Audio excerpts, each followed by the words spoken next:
You ready, Josh? Okay. All right, I want to welcome everyone to our Child and Youth Protection Policy Training. This is somewhat unique this year as we normally do this in August at the beginning of each ministry year, but with all of the COVID things, we obviously did not do that last August. And so our hope and our planning is that we're going to be able in the next few weeks and months to begin our children and youth ministries, expand them a little bit more as cases with COVID are going down. And so we want to offer this training at this time in preparation for that. We have not made any final decisions on dates as to when those things will start, but we'll be doing so soon in making those decisions, and we'll make those known to the congregation. Let me pray as we begin. Heavenly Father, I want to thank you for the opportunity for us to dig deep into the care of our children and our youth. Lord, this is a vital training that we do, and we do this in submission to you and in honor of you. We pray that our speakers today will be clear, concise, and that you would protect our children and our youth. And we pray this in Jesus' name. Amen. So the question is, why do we do this? What is the purpose of having this training each and every year and abiding by all of these policies and procedures that we have put in place? And the answer is that we live in a fallen world, and that despite every barrier that we can put into the protection of our children, there are times and places where people violate those protections, and that they challenge those, and that the church has become a place where predators seek out the opportunities to get to their prey. And so our policies and procedures have helped us immensely in that process of dealing with those things and protecting as many people as possible. And so this program and this training is to not only put that sign out that says, we don't, not here, but it also equips all of you to see those kinds of things that could be happening and tells you what to do in those situations should they arise. So that is what the purpose of this is, and that is the importance of what we are doing. Now, I'm going to turn this over to Thomas, and he and Tammy and Betsy are going to work through all of these things for you.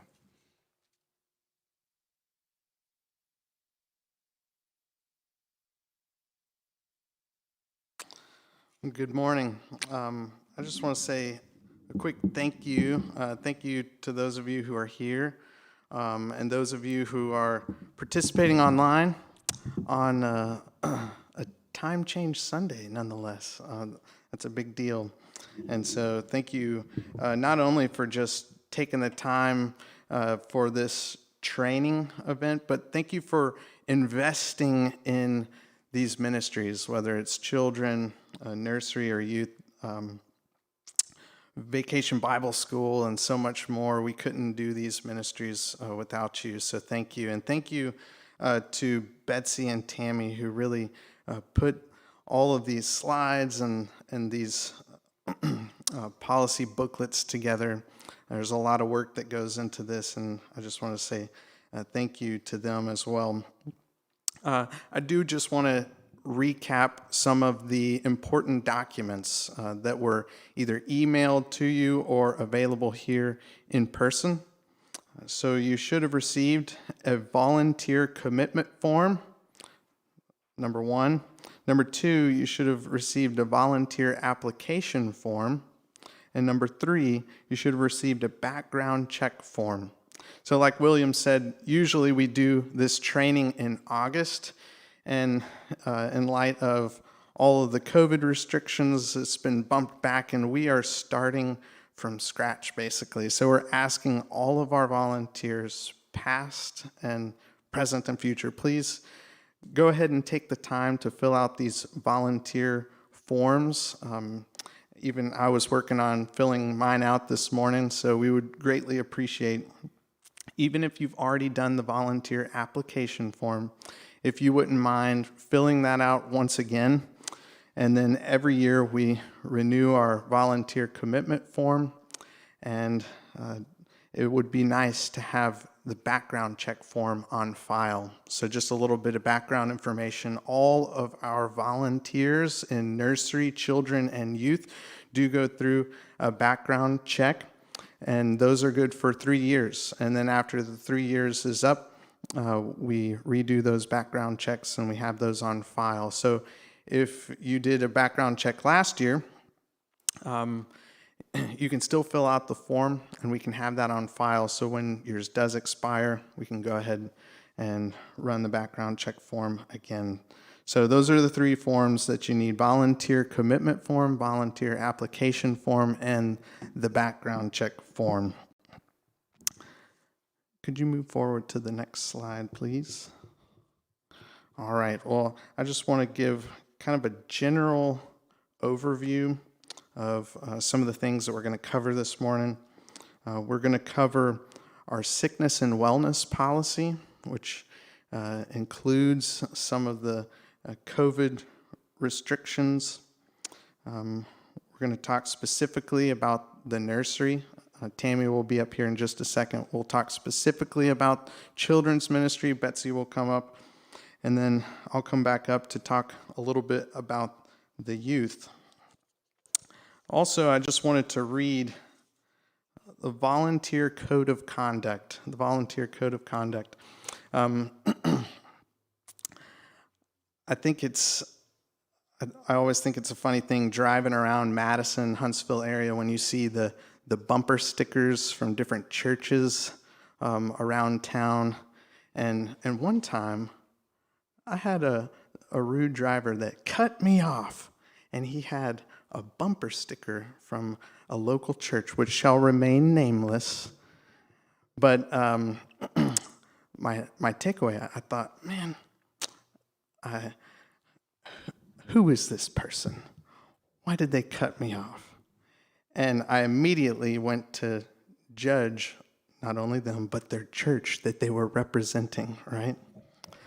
Well, when you are a volunteer here at Valley Presbyterian Church, you represent our church. You represent our church when you volunteer in the nursery, the children's church, or the youth ministry.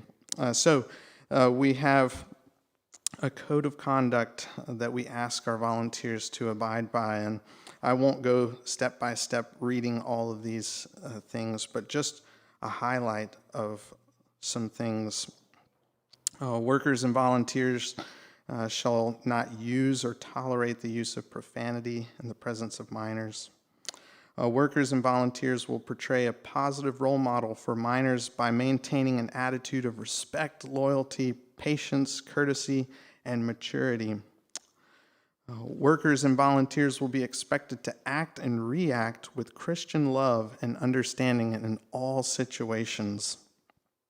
These are just great reminders that really, when we're volunteering, we have an opportunity to invest in the lives of our covenant kids.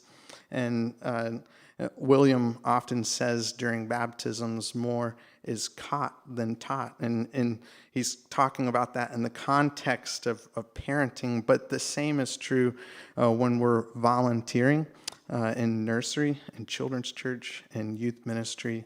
There is a lot that is caught just in little interactions with each other, as well as taught through the lesson plans that we do in Sunday community groups and things like that. So now Tammy is going to come up and go over our sickness and wellness policy, as well as talk about some exciting changes in the nursery check-in process.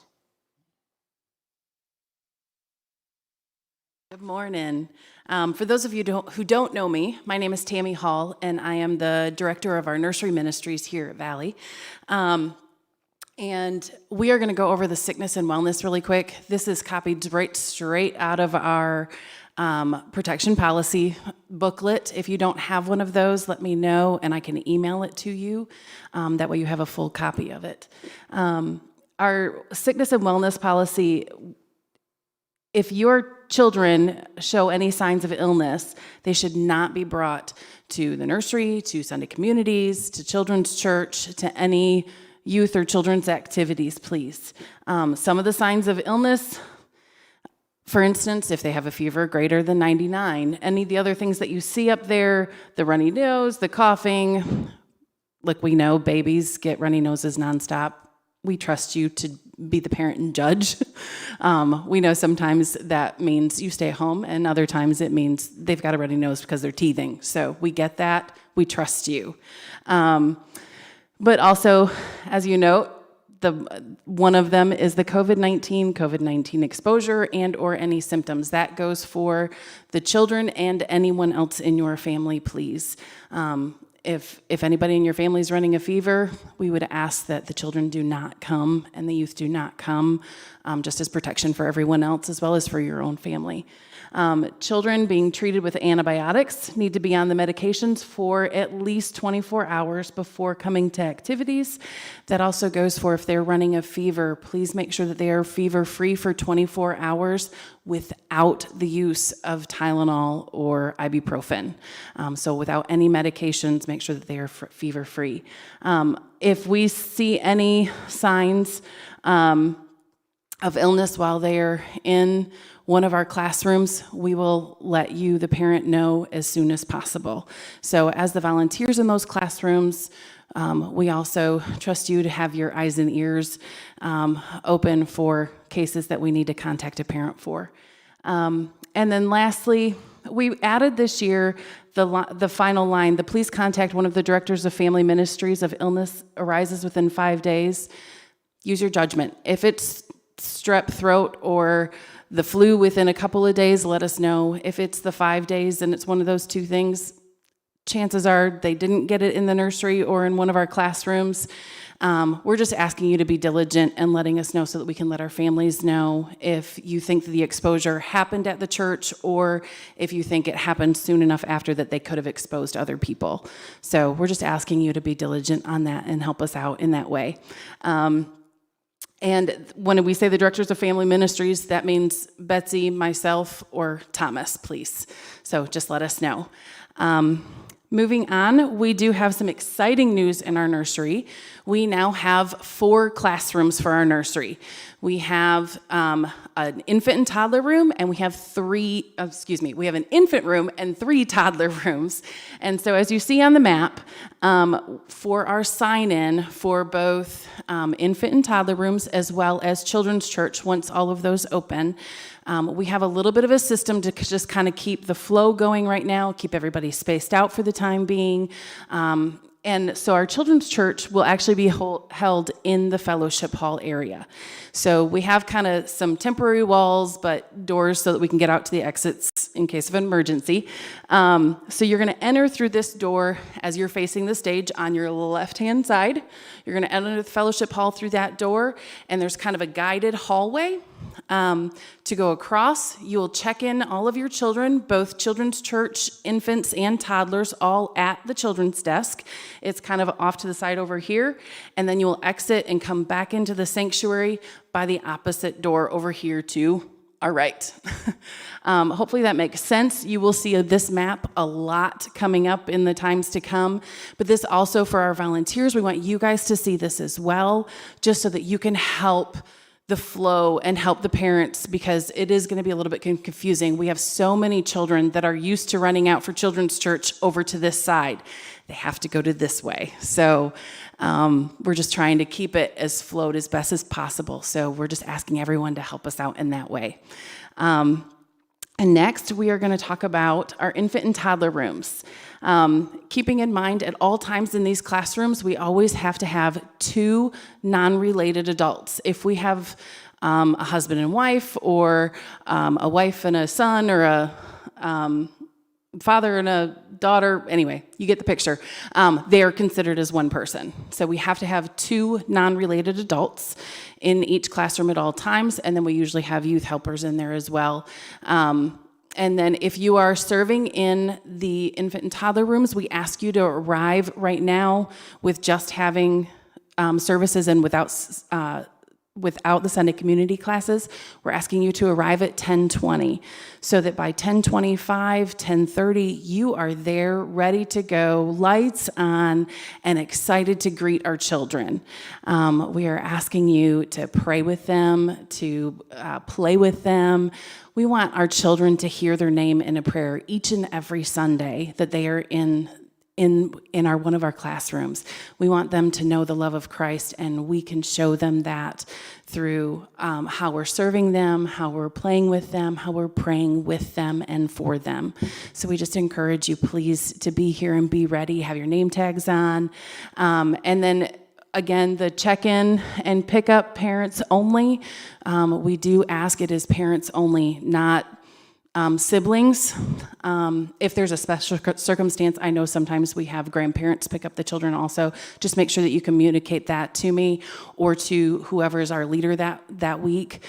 Just let us know ahead of time that Grandma and Grandpa are going to be dropping them off. If that's a regular thing, no big deal. Just let me know so I can make note of that. Food and allergy policy, we do not have any snacks. We do not keep any food inside the classrooms, and especially in our toddler rooms. Our infant rooms a little bit different. Some of our babies need to have a bottle during class, and that's fine. But as far as our toddlers go, they do have a snack time that they exit the room, and we have a section in the fellowship hall just outside the toddler rooms where they have their snack time during the service. And then again, also on the restroom policy, 2 adults, please. That is for the safety of you as well as the safety of the children, but especially for the children. And we are no longer using the bathroom over here in this hallway. Those of you who have served in the nursery in the past, you know that we've always used that single stall restroom for the nursery. We are not going to use that right now. That right now is a men's restroom for our sanctuary so that there's more accessible bathrooms. We will be using for both children's church and the nursery rooms, we will be using the fellowship hall restrooms right by the fellowship hall exit. So please use those for the nursery and children's church. When you take children to the bathroom, let the child do as much as possible on their own. When, these little guys, they're just potty trained or getting potty trained, so they may need some assistance, but please make sure there are 2 of you in there. By using these restrooms, it gives us a little bit more space to be able to have the child in the stall on their own, be able to do what they need, and then if they need the extra help, then we can stand outside the stall. So just be aware of that. And then also, after all of the children are gone, we do clean all of the surfaces in the infant and toddler rooms. We have lots of cleaning supplies. Everything gets wiped down, sprayed, cleaned, sanitized, the whole shebang. So please make sure that you are diligently cleaning everything and for the health and safety of our children. There was something else I was going to say, but I don't remember what it is now. So if I remember it, I'll come back to it. All right. And then next, we've already gone over our well child policy, but just as a reminder, we do also have thermometers and CPR masks and first aid kits in our classrooms. So just know that that is accessible. We do have the AED. Some of us went through a first aid training and learned how to use that. We do have that now. I'm not sure that it's gotten quite installed, but it will be installed before we open our classrooms back there. So just know we do have one of those in the church now, and it will be readily available if needed. Discipline in the nursery, we redirect. We use kind words. We do everything we can to help the child in a positive way. If we need the extra set of hands, parents, we will come get you if we need you, I promise. It has happened, and it's okay. When that happens, no, you are not the only one. Don't feel bad that we had to come get you. It's okay. We really don't mind. And then emergency response. We now actually have, we used to only have 2, we now have 5 emergency cribs. We have 2 in our infant room, and we have 3 in our toddler 1 classroom on the other side. So these are safety, that they are ready for emergency response. They are ready for evacuation. You put kids in there, as many kids as you can, in each of the cribs and roll them out. That way we don't have to worry about little toddlers running off if we're trying to get out of the building for a fire or if we are going to our safe zone for a tornado. Also, make sure, please, you bring your attendance sheets. We want to make sure that we have accounted for all of the children in our classrooms. So please make sure that you grab those attendance sheets. They are so important. Each classroom has them. Also with that, our safe zone for our tornado, Betsy will go over more details later, but we do have areas on each side, anywhere around the brick wall or the concrete wall that's in the middle here behind the stage. I keep pointing back here. There is some hallways and closet spaces and things Betsy will go over a little bit more detailed later. And then also for our fire, we exit out the side doors, we go up the sidewalk and into the parking lot up by the offices in that gravel lot up at the top. So that is our safe zone for if we are evacuating. And then also, if anything is broken, if there are supplies needed, anything unusual happens during the morning, please let the leader know. And if it happens to be me, let me know. If you see me, you can let me know. Otherwise, let the leader know, and they will either communicate with me or the parent, whatever is needed at that point. So I think that brings us to Betsy. If you guys, I'm sorry, I'm going to back up 1 second. If you have any questions, if you are here in person, we will hopefully have time for a question to answer at the end. If you are watching online, Jen is sweet enough up here. She's got my computer and she is monitoring online if we have any questions. If you are online, please type your name in. Let her know that you're here. We're keeping track of that. Otherwise, we are also recording this for people to watch later, and we will be sending out, I will hopefully be sending out that link to you later this week. If you are here in person, make sure there was a sign-in sheet at the back door when you came in. Be sure to sign that if you haven't yet. If you have questions on the paperwork, let me know. So thank you very much.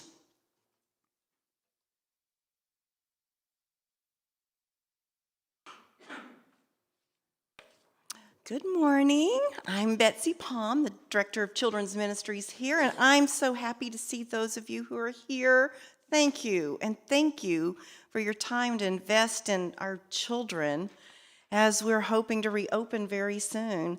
And I know the children will love to see you again, Mr. Howell, in Children's Church if we ever get started again. So anyway, thank you for being here. I'm going to talk about Children's Sunday School. Right now, it's what's Children's Sunday Communities, and we are meeting for March, April, and May at 4 o'clock Sunday afternoons. We're not meeting on Sunday mornings before church yet. We're meeting at 4 o'clock in the afternoon. And some of those times will be outside, weather permitting. So parents, look out for your weekly emails to know information about that. There are 2 adults at least for each group in our Sunday communities. And that is always. That's when we start back on Sunday morning, and that's right now and Sunday afternoons. Always 2 adults. And teachers should arrive early if they can. That just gives everybody a chance to have everything ready to go to welcome the children. It gives you a chance to put on your name tag, and we'll have a name tag for you that has your name on it, and for Children's Church or Children's Community or Nursery, we'll have all those name tags for you. We leave them here so that they're ready to go when it's your time to serve. And teachers, we use the 3 strikes and you're out policy in Sunday school. You'll get a warning if your child has caused disruption or interruption or something like that. And we can take the child and just separate them or distract them for a few minutes after that. The 3rd time is when we come get you, their parent, and then we can talk about what happened and the behavior that was not honoring or pleasing to God. So we have that information spelled out a little bit more clear in our policy handbook, which we haven't given you all notebook size handbook today, but you do have a little sheet here that I'm going to refer to here in just a minute. So anyway, so the next slide, restroom procedures for our preschool and elementary kids. First of all, parents, we encourage you or strongly encourage you to take your children to the bathroom prior to class time. That is helpful if you think that they'll need to go. But what we'll do is we're going to use these bathrooms here in the fellowship hall, and we will try to take the children in pairs, and the adult who's taking them, or sometimes the youth helper, will make sure that there's no another adult in that bathroom. There should not be, because those are only going to be used for children right now. Make sure no one else is in there, and then let the children go in, and then we'll just stand in the doorway and keep the door open. If they need any help, you can help them, but just be on guard and oversee what's going on in there. So if you have any questions about that, let me know. Or if you're uncomfortable taking a child to the bathroom, just ask the other volunteer in your class to help do that. But we know that can be make children uncomfortable, so we want to help them with their privacy too. So, all right, what's our next slide? Children's church. All right, we hope to start children's church soon. We hope to reopen, and as you saw on the map, it's going to be in the fellowship hall. We have a green space, Valley Kids Green Space. That's our growing space this spring. Leaders and helpers for Children's Church will receive an email the week before they're supposed to serve with a lesson from Teach Me to Worship. This is a curriculum that we use that teaches the elements of our worship. It teaches the call to worship, praise, prayer, reading the word, hearing the word, tithes and offerings, confession of faith, the benediction, and the sacraments. It's such a rich curriculum that, we teach our kids to worship, and it follows along with our order of worship so that when they do come into worship, they're going to recognize what we do and why we're doing it. So that is what we use, and we'll continue to use that this spring. And when we get to open up, there are 2 adults in there, and usually a youth helper and a 5th and 6th grade helper. We are training our 5th and 6th graders to serve, and they can help with some of the housekeeping things and learning along with our children each week. So on the Sunday that you're scheduled, so you let me know that you're here, and you come by and ask if there's anything that needs to be set up, and but you can come on into worship, and about the time we'll be dismissed, or I'm being invited to be dismissed right before the sermon time at the end of a hymn. And so we'll have a name tag for you to wear, and that is just so parents know that you are working that day. You are one of the adults that has been background checked and has been through volunteer training, and you're legal to be there to help us with our children. Okay, next slide. As the children are signed in, we're probably going to go to a table to a coloring space. We're all going to be checked in by one leader on Sunday morning when we reopen. That's for nursery and children's church. So while everybody's waiting, we'll probably go to one of the tables and to color, and our children's church leaders and our helpers will be there to welcome the children. And once everybody's there, we'll start our little program together. And we kind of move around a little bit. We have a little group time and story time, and we go through each of the elements, and then we do end up back at the table for some activities and coloring pages. You can learn a lot about children and what you're talking about if you sit and color with them. So when was the last time you colored? Maybe you guys are missing it. We're missing it too. They will, at the end of children's church, they can only be released to a parent or a guardian of that child. The teachers use a 3 strikes and you're out policy for discipline in children's church as well. And again, the restroom policy is stated in it's in here, the check-in and check-out, the new system, and sending the children to the bathroom in pairs, and a person waiting at the restroom to see if they need any help and make sure they have everything they need. The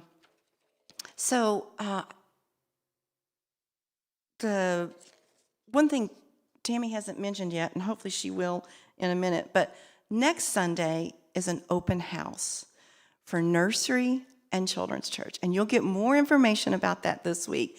But we want you, volunteers, and our parents to come see the new rooms, check out the check-in system, see where our children's church space is going to be.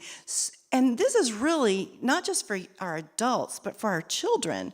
They haven't been here in over a year. They're not going to know who we are, and may not have ever even been in our rooms. Some of them may be a little bit nervous about being left there. But if they come with mom and dad and go into the nursery that they're supposed to be in and see what cool toys are in there or what is bright and cheery and friendly, it may help with the transition. And mom and dad, it may help you too to see how the check-in system is going to work before you actually come in and check in your children. We're having one person check in each week, one person doing the screen, one person touching everything each week. We're going to be doing that for you right now. So please look for that information this week. There'll be a Sign Up Genius for you to come. There'll be like 15-minute increments so that you can sign up when you want to come next Sunday in the morning and the afternoon, before church and after church is our time frame. And please come and check out how all the new things are going to look.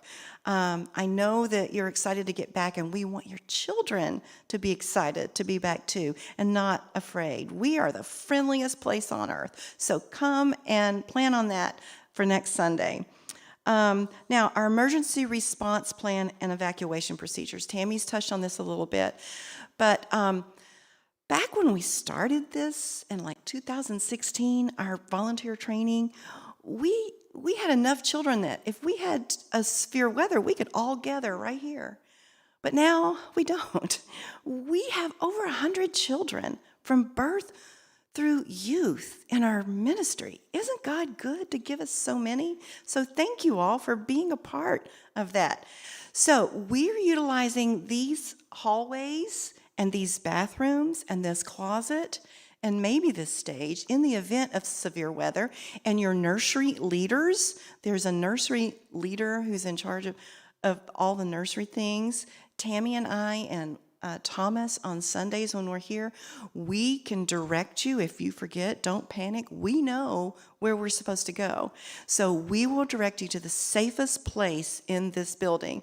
The fellowship hall is not that, so we're going to utilize all these spaces in between here that's concrete block and no windows as our safe spaces, and we'll fill it up and we'll just have a great old time if we need to. Now, in the event of evacuation and fire, why do we go up to the gravel parking lot? We take everybody out the fellowship hall and up there. And by the way, if you're in an evacuation crib, you don't have to go up the steps. You roll it through the parking lot and up the sidewalk, okay, and get up to that gravel place. Because in the event of emergency equipment coming in, we don't want to be gathering outside in the way of our good friends that will be coming to help us. So we want to be out of their way. And so parents, if you're in another part of the building, if something like this happened, you know where to find your children. We're going to be up in the gravel parking lot between the church office and the adult modular. Okay? All right, I think that's all I have right now. Thomas?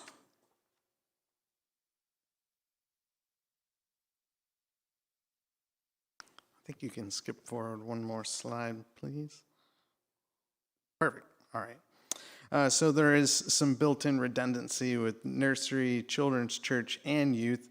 There is also a 2-adult policy for the youth group, whether that's during our Sunday community groups on Sunday morning when we get back into that in August, or whether it's youth group, which meets on Sunday night. We have a 2-adult policy. So there are 2 adults present at all youth activities, and that is for the youth's protection as well as the volunteers who are serving in the youth ministry. There is one specific thing that I wanted to mention in regards to spending time with the youth here at Valley. Last year, well, maybe it was a year and a half ago now because of the coronavirus, we had something called Prayer Partners, where we encouraged intergenerational relationships with our youth and members of our church, and we're going to resume that in this coming fall.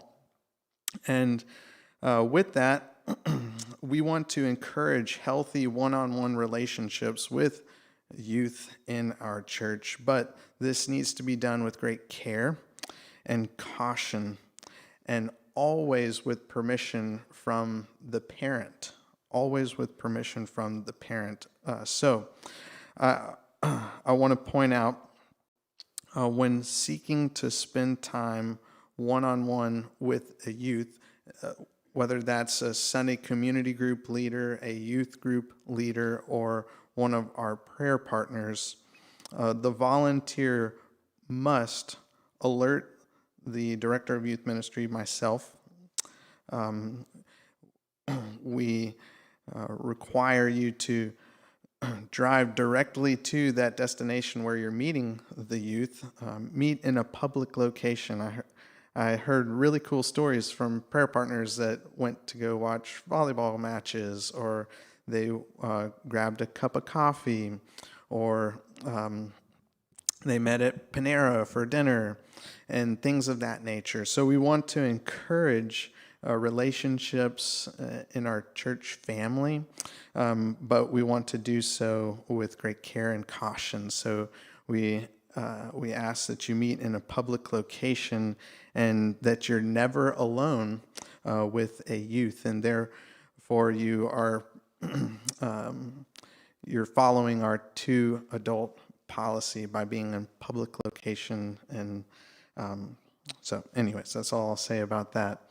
Also, this is specifically for parents of youth, but every year we have a form that we ask parents to fill out. It's a release of liability, number 1, and number 2, at the bottom of that same piece of paper, it's a medical authorization form.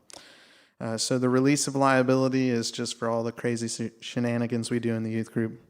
And the medical authorization form is very important.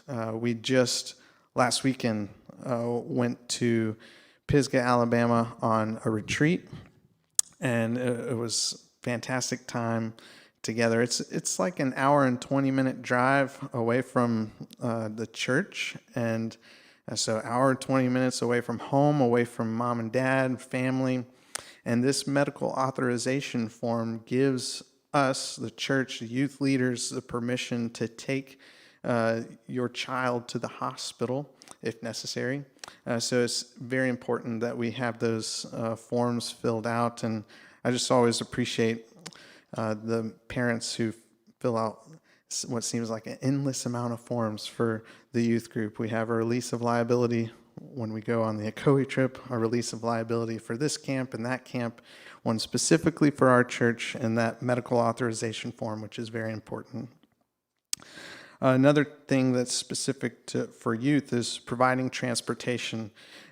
We meet here on campus for Sunday community groups, for youth group, but we often have special events off campus. And so when providing transportation for the youth, we ask all of our volunteers to abide by all traffic laws, and that means that there will be seat belts available for all of the youth and no riding on top of vehicles and things like that. And youth will not be allowed to drive a volunteer's car. Adult drivers for youth will submit a copy of valid driver's license, etc. So those are the important things specific to youth. And now at this time, I'm going to invite Betsy back up here for our child abuse and neglect training.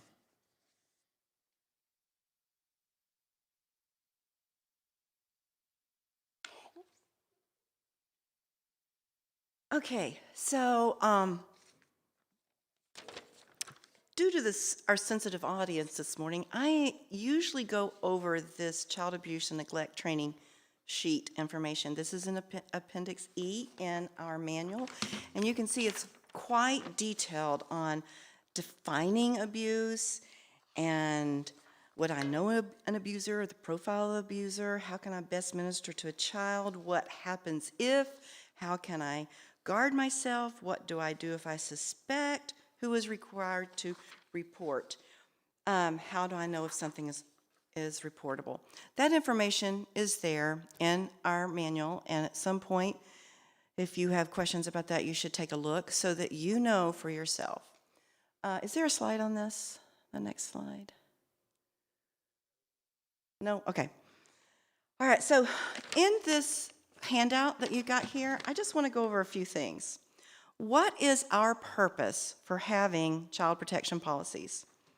We are committed to providing a church environment that is safe for children and youth to learn about following Christ together. Our ministry staff and volunteers share a responsibility for loving the children as Christ loves them and for setting an example of proper Christian conduct in the way we live our lives. Valley Presbyterian Church adopts these policies and procedures to protect children and youth during church-related activities to maximize safety, ensuring that children and youth are protected within its church community.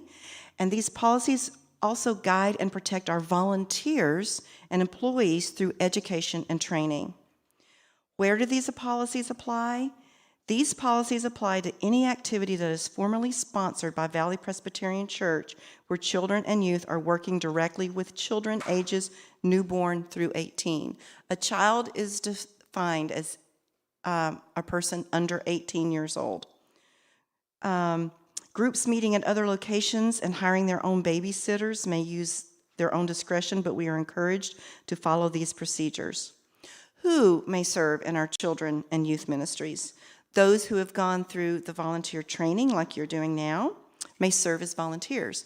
In general, volunteers must be a member of Valley Presbyterian Church or have regularly attended Valley Presbyterian Church for 6 months before working with our youth and children. Who may not serve in children's ministry and youth ministries? In addition to the above, a person having any pending accusation or conviction of a crime against a minor or anyone deemed ineligible by the session may not serve in children and youth ministries. If you have any questions about that, you can talk to Thomas, Tammy, myself, William, and our session. What is the most basic protection for our children and youth and volunteers at Valley Presbyterian Church? 2 approved adult volunteers must always be present with children or youth under the age of 18 in any classroom or nursery. No volunteer should ever be alone with a child behind closed doors. Windows in rooms should stay uncovered or doors remain open so that views are not blocked. For your safety, there are windows in all of our classroom doors, or it may be like a cottage door that has an open half of a door. That's one of the reasons that are there. Now, I want to look at the back part of our little handout here, reporting suspected mistreatment of a minor. All Valley Presbyterian staff, elders, deacons, children, and youth volunteers are mandatory reporters, obligated by the laws of Alabama to report suspected child neglect or abuse. A volunteer must report suspected abuse or neglect to any of the following: the director of children's ministries, the director of nursery ministries, the director of youth ministries, and senior pastor. They, in turn, will report to Child Protective Services as necessary.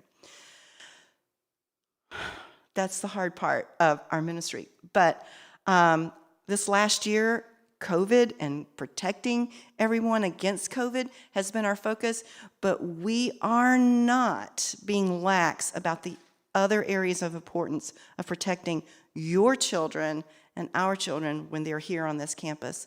And we thank God for the hedge of protection every time that we've been here all these years, and we ask Him going forward to protect us, expose the darkness, keep us all in the light. So I guess I'm going to turn this over to Tammy or Thomas. If anybody has any questions for us. Did anybody have any questions on the internet? Jen? No questions? Anybody have any questions?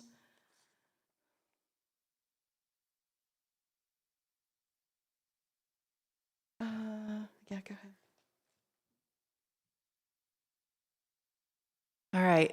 If you guys have questions, let us know. Everyone today should have received the brief booklet that Betsy referred to. Again, I can email out the full protection policy and get that out to you so that everybody has a full copy of it, especially that neglect and abuse training. Normally we go a little bit more details, but we know that we have some sensitive viewers this morning. So I think we've got a question. Yes, ma'am.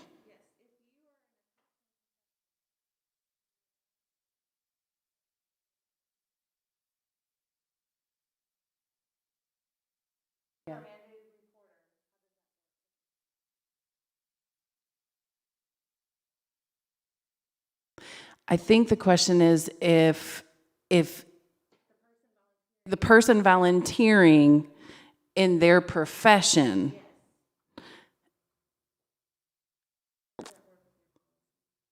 I would say communicate with us. Yeah, just hopefully that clears it up. But yeah, let's work together. If you are also in the profession that mandates that you report, just at least communicate with either Betsy, Thomas, myself, or William, and we'll work together on that. So hopefully, if they have follow-up questions, let me know. Otherwise, also on the nursery, thank you, Betsy, for reminding me of the nursery open house that's coming up next week. The time frames, I will email them out. I was hoping to have it out already, but it's been a little bit of a crazy week. So I will get that out either later today or first thing tomorrow morning with a sign up. The time frame we will have is from 9:30 to 10:30 next Sunday morning, the 21st. And then also immediately following the service about 12 o'clock until 2 o'clock. And I will have sign-ups for about 15-minute sessions for each group, and we'll allow probably 2 to 3 families per slot. There's multiple rooms and plenty of space to go through, but we want to make sure that we give everybody the opportunity, whether you are in the nursery, you have children in the nursery, you're volunteering in the nursery, you have children in the children's church, you're volunteering in the children's church, anyone who wants to come to that open house and get a little better view of what's happening, let us know through that Sign Up Genius. Any other questions on there, Jen? Any other questions here? All right, well, I think that is it. Let us know if you have any further questions. You can turn in your paperwork in the back if you are here this morning, if you're filling it out. There's a green box back there with clipboards. Just put it right in that. I'll grab it later. And then if you are online, please, you can either drop it off here at the church office or you can scan it and email it to me, but I do need your actual signature. If you fill it out electronically, that's fine, but I do need your actual signature on it as well. Just to review that paperwork for all adult volunteers, we need the application, we need the commitment form and the background check form. For youth volunteers, we need the application and the commitment form. And I know some of you have already reached out to me asking some questions about the forms. I haven't gotten back to all of you yet. I will, I promise, to answer each and every one of those questions. So if you, as you're going through the paperwork, if you have further questions, please don't hesitate to contact me. Yes, ma'am.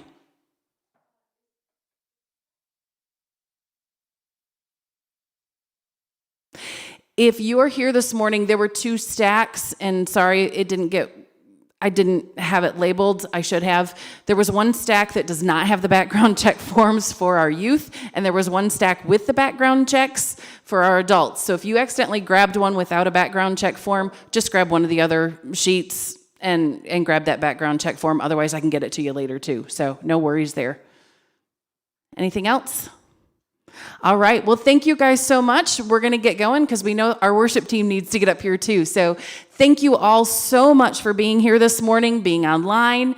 And again, we are recording this. So if you have friends or family that need to join in on the volunteer process, I will be getting that as soon as I get the link for the recording. I will get that sent out as soon as possible. So thank you guys so much. We appreciate it, and we appreciate everything you do.